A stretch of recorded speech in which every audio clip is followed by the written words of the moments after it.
Los RNAs sintetizados por la RNA polimerasa 2 se llaman precursores del RNA mensajero. ¿Por qué? Porque están inmaduros, necesitan modificarse para que funcionalmente se activen.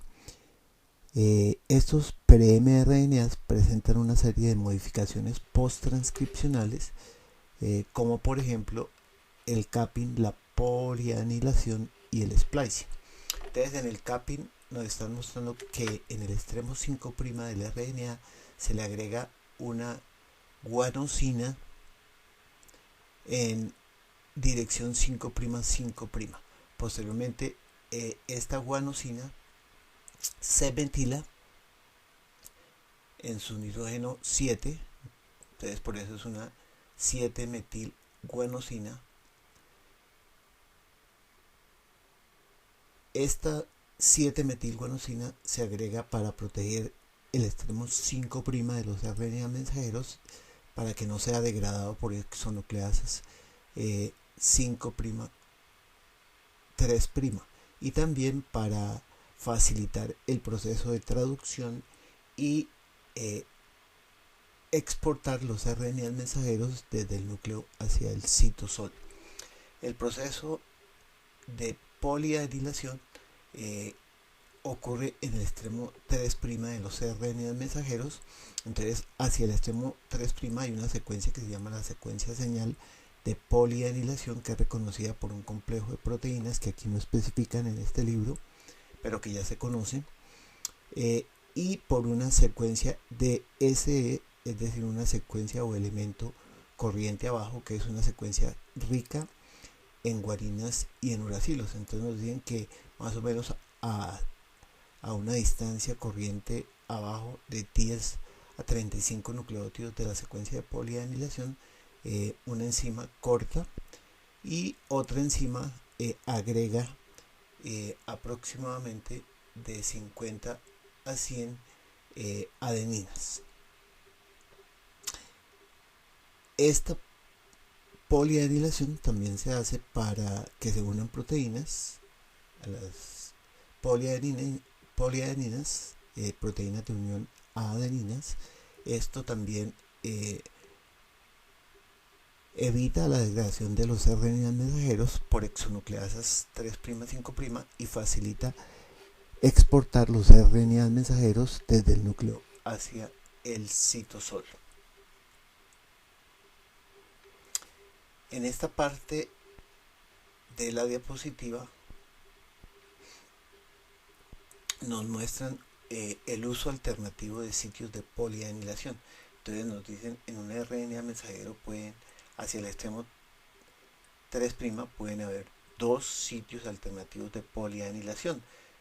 Se puede utilizar un sitio o se puede utilizar el otro sitio. Eso puede modificar la estabilidad de los RNA mensajeros, haciendo que tengan una vida media más larga, es decir, duren más tiempo para que se sintetice más proteína. O la otra es que al utilizar sitios alternativos de polianilación se pueden excluir o incluir exones. Entonces aquí, por ejemplo, este sitio de polianilación está entre los exones 11 y 12. Si se utiliza este sitio de polianilación, se excluye el exón 12.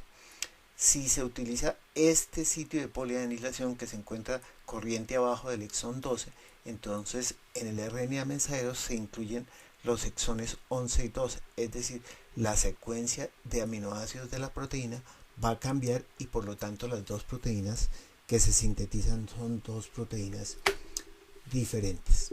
Aquí nos están mostrando los elementos básicos que se requieren para hacer el splicing. El splicing es que los genes tienen secuencias que se llaman exones y secuencias que se llaman intrones. Los exones son las secuencias que codifican para los aminoácidos de la proteína. Los intrones son secuencias que no codifican y por lo tanto tienen que ser eliminadas. Entonces aquí, por ejemplo, tenemos un exón 1, un intrón y un exón 2. Entonces el exón 1 tiene que ser eliminado y el exón 1 tiene que ser unido con el exón 2. Entonces en el extremo 3' del exón 1, es decir, en el extremo 5' del intrón 1, hay una secuencia que se llama el sitio de corte donador. Dentro del intrón 1 hay un sitio que se llama el sitio de ramificación, y en el extremo 5' del exón 2 o en el extremo 3' del intrón 1 hay un sitio de corte que se llama el sitio de corte aceptor. En el sitio de corte donador hay una secuencia consenso que está en los dos primeros nucleótidos del intrón, que es la secuencia GU, y en el sitio de corte aceptor hay dos nucleótidos que son los dos últimos nucleótidos del intrón, que son los nucleótidos AG. Además de estos sitios donador, aceptor y sitio de ramificación, entonces nos dicen que hay secuencias que facilitan el splicing, hay secuencias que inhiben el splicing, que pueden estar en los exones o pueden estar en los intrones. Hay proteínas SR que se unen a los enhances para promover el splicing, y hay proteínas HNRNPEPs que se unen a los silenciadores para inhibir el splicing. Nos dicen que hay unos mecanismos básicos para utilizar diferentes sitios de splicing, diferentes sitios de polianidación, etcétera, para incluir exones o intrones, para que a partir de un precursor de RNA mensajeros se produzcan RNA mensajeros distintos, y por lo tanto esos RNA mensajeros distintos sirvan para sintetizar proteínas diferentes. Entonces nos dicen, un mecanismo básico es que se utilice un sitio donador diferente. Entonces aquí tenemos, este es un sitio donador, pero este es otro sitio donador. Entonces alternativamente se puede utilizar este sitio o este otro sitio en diferentes células, o en la misma célula en diferentes fases del desarrollo. Entonces eso hace que se sinteticen o este RNA mensajero que codificaría para una proteína, o este RNA mensajero con un exón más largo que codificaría para otra proteína. El otro es que se utilice un sitio de corte aceptor diferente. Entonces, o se utiliza este sitio de corte aceptor o este sitio. Si se utiliza este corte, se produce este RNA mensajero que codifica para una proteína. Si se utiliza este sitio aceptor, se estaría codificando para este RNA mensajero que codifica para otra proteína. Aquí o se incluye o se excluye un intrón. Entonces nos dicen, si este exón se incluye, se sintetiza este RNA mensajero que codifica para una proteína con una composición de aminoácidos diferente a este RNA mensajero donde se excluyó este exón, y este RNA mensajero codificaría para una proteína diferente. En este caso, entonces, este intrón puede ser incluido o excluido. Si se excluye, se sintetiza este RNA mensajero que codifica para una proteína. Si se incluye, el intrón codifica para una proteína diferente. Nos dicen que aquí hay un ejemplo de splicing alternativo, que es el splicing alternativo del RNA mensajero que codifica para el receptor de los glucocorticoides. Entonces nos dicen, este es un ejemplo de diferentes sitios aceptor. Entonces, utilización de un diferente sitio aceptor.